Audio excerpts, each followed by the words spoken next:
नमस्कार, मैं doctor Jambu Kumar Jain, MBBS MD, MMSc in Endocrinology from Texas American University, post graduate diploma holder in diabetes management and nephrology management from UK London. आज हम एक ऐसे topic के ऊपर डिस्कस करने जा रहे हैं जो मेरे ख्याल से आज की स्थिति में सबके दिमाग में एक शंका है और हम डॉक्टर कम्युनिटी के बीच में भी एक शंका है। आखिर ये नया कोरोना वायरस 0.7 क्या करेगा और क्या ये हानिकारक है या क्या ये पहले जैसी त्राहिमाम जो वेव 2 हुई थी ऐसा कुछ करने में सक्षम है, और ये इंडिया के ऊपर इसका क्या प्रभाव रहेगा, हमको उस चीज़ के बारे में मैं आपसे डिस्कस करना चाहता हूँ। बेसिकली देखिए, एक चीज़ तो बहुत सबको पता है, कोरोनिडे फैमिली के जो वायरस होते हैं कोरोना वायरस होते हैं, इनका उद्गम सस्पेक्टेड है। सब लोग बोलते हैं चीन से हुआ है और चीन में कोई जेनेटिकल म्यूटेशन करवाया गया था वायरस के ऊपर, ऐसा बोला जाता है। मैं कंफर्म कुछ भी नहीं है और इसके ऊपर कई प्रकार की थ्योरी दी गई हैं।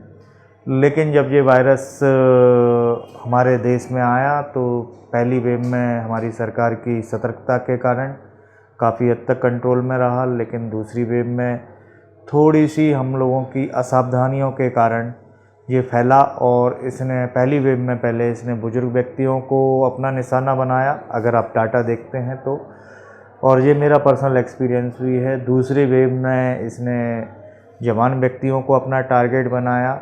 फिर तीसरी वेव ओमिक्रॉन आई, वो एक इन्फेक्शन के रूप में आई थी, छोटा मोटा सर्दी खांसी हुई, लोगों को कोरोना का एक डर लेकिन इतना बैठ गया था कि लोगों ने उसके ऊपर ध्यान देना छोड़ दिया। अब एक चौथी वेव का सब बोल रहे हैं कि कोरोना 0.7। अब मेरा ये कहना है कि बेसिकली हमको ये समझना पड़ेगा कि ये एक वायरल इन्फेक्शन है जो आपके लंग्स को अफेक्ट करता है मेनली। इसके सेकेंडरी शायद आपकी डायबिटीज़ बढ़ा दें, शायद आपका हार्ट की ब्लॉकेज या दिमाग की ब्लॉकेज जिससे पैरालिसिस या हार्ट ब्लॉक ज़्यादा हो रहे हैं या ऐसी कुछ है।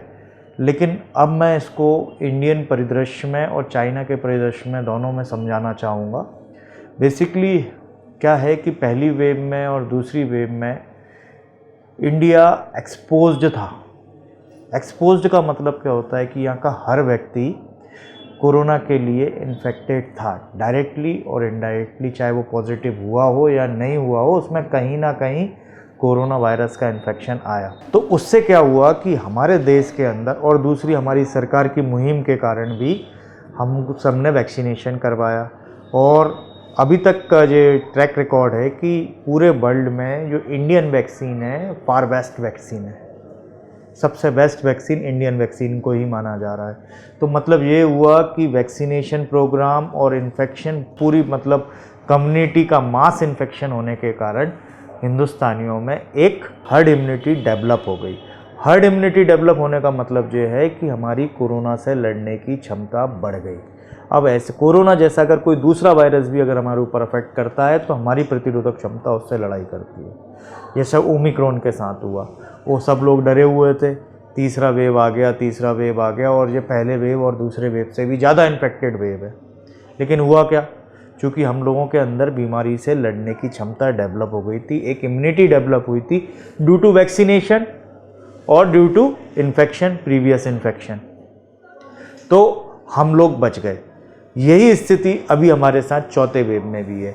और सबसे बड़ी बात यह है कि पहला, दूसरा, तीसरे वेव में जब हम सब इन्फेक्टेड थे या हम लड़ रहे थे या हमारा देश लड़ रहा था, तब हमने एक चीज़ देखी थी कि हमने हमारी लाइफस्टाइल कितनी अच्छी कर दी थी।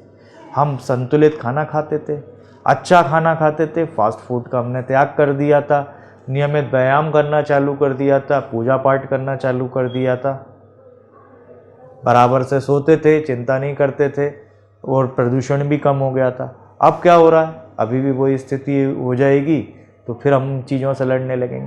बेसिकली आप लोगों का इम्यून सिस्टम या हर व्यक्ति का इम्यून सिस्टम तभी बूस्ट होता है जब उसे पर्याप्त नींद रहे, चिंता फ्री रहे, डर से दूर रहे और अच्छा खाना खाए। सर, अच्छा खाने का मतलब ये है जो एक संतुलित आहार होता है जिसमें आपको विटामिन्स मिलते हैं, मिनरल्स मिलते हैं, प्रोटीन मिलता है, कार्बोहाइड्रेट मिलता है, एक संतुलित आहार किया जाता है, वो हम करते थे।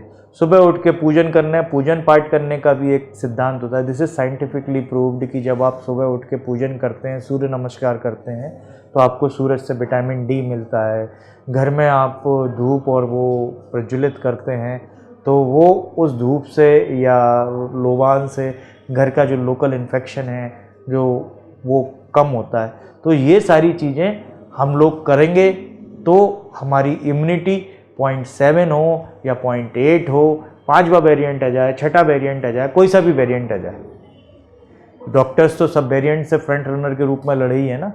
लेकिन हम क्यों लड़े हैं, हम क्यों जीते हैं? क्योंकि हमने कभी हमारे स्वास्थ्य के साथ कॉम्प्रोमाइज़ करने की कोशिश नहीं करी है।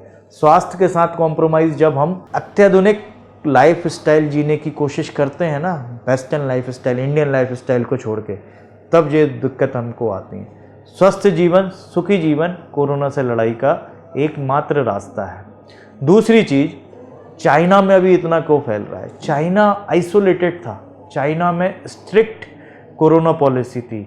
वहाँ अगर कोई कोरोना पॉजिटिव हो जाता था उसको आइसोलेट कर दिया जाता था, इसको फैलने से रोक दिया था। वो शहर को ही काट दिया, जैसे वुहान शहर था, वुहान शहर को ही उन्होंने दूसरे शहरों से कनेक्टिविटी हटा दी थी।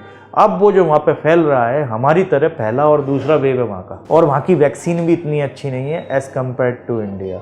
तो चाइना का एग्जाम्पल लेके हम इंडिया में डरें वो एक गलत रहेगा। लेकिन मेरा अभी भी एक सलाह है कि सरकार को भी मेरी सलाह है, हालांकि सरकार तो सब इस चीज़ को जानती है कि भाई जो भी यात्री बाहर से आ रहे हैं उनसे हमको थोड़ा सतर्क रहना चाहिए, उनकी स्क्रीनिंग प्रॉपरली होना चाहिए। सारी चीज़ें अगर हम सावधानी पूर्वक और सतर्कता पूर्वक करेंगे तो ये कोरोना वायरस हमको नहीं परेशान करेगा, और अगर हानि करना भी चाहेगा तो उतनी हानि नहीं होगी जितनी सेकेंड वेव और फर्स्ट वेव में हुई थी। धन्यवाद, नमस्कार। अगर कोई क्वेरी करना चाहते हैं तो बॉक्स में अपना क्वेश्चन डालिए। धन्यवाद।